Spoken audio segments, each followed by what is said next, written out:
Hi YouTube, it's Kathy, and I have sat on my couch for the last 12 hours watching 13 Reasons Why, the new Netflix series that just came out based on the book by Jay Asher, and you're looking at me through the light of my laptop because I wrote down some notes. This is a non-spoiler review. I just wanted to get it done as quick as possible and just get some of my thoughts out there because I really enjoyed the last 12 hours of my life. One of the biggest things about this adaptation is that the timeline drastically changes. Clay in the book took place over about a day, just slightly more than a day, whereas this, it's not clear, but takes place over at least a week, if not longer, because it takes Clay much longer to listen to the tapes, which I found was a perfect adaptation for doing it on film, because if 13 episodes take place in one day, it would not have had the same impact, and there would have been way less that the creators could have done with the story. This also gave them the ability to do way more backstory on so many characters and include characters that were just sort of mentioned, such as Hannah's parents. And that is a huge note because mostly YA does parents terribly, and you don't really get to know parents, and with this you definitely get to know parents, and Kate Walsh, by the way, was an amazing choice for Hannah's mother. I'm just looking at my notes.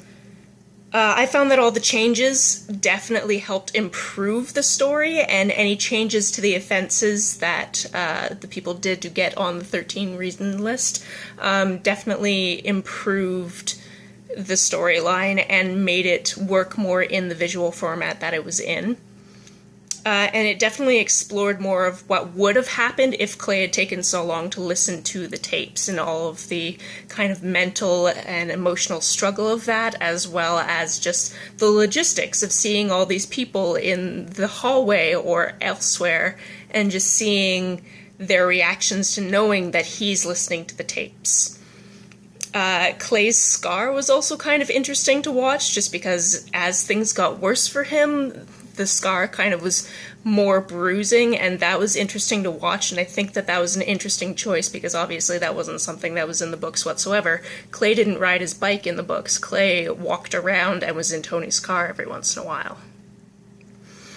I love the fact that this was a Netflix original, because they were allowed to swear. They swore so much in this, and I felt that that helped with the passion. It definitely helped with the emphasis, and it brings something to the authenticity of the characters and what they were feeling.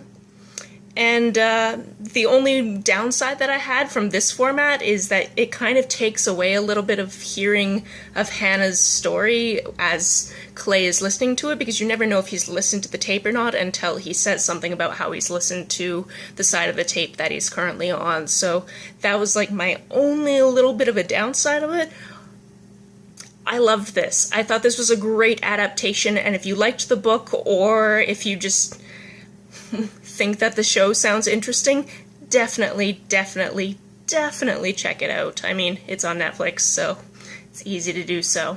Anyway, that is my super unscripted review of the TV show 13 Reasons Why, and I'm gonna put this right up on YouTube, so closed captions will be up afterwards. Okay, bye!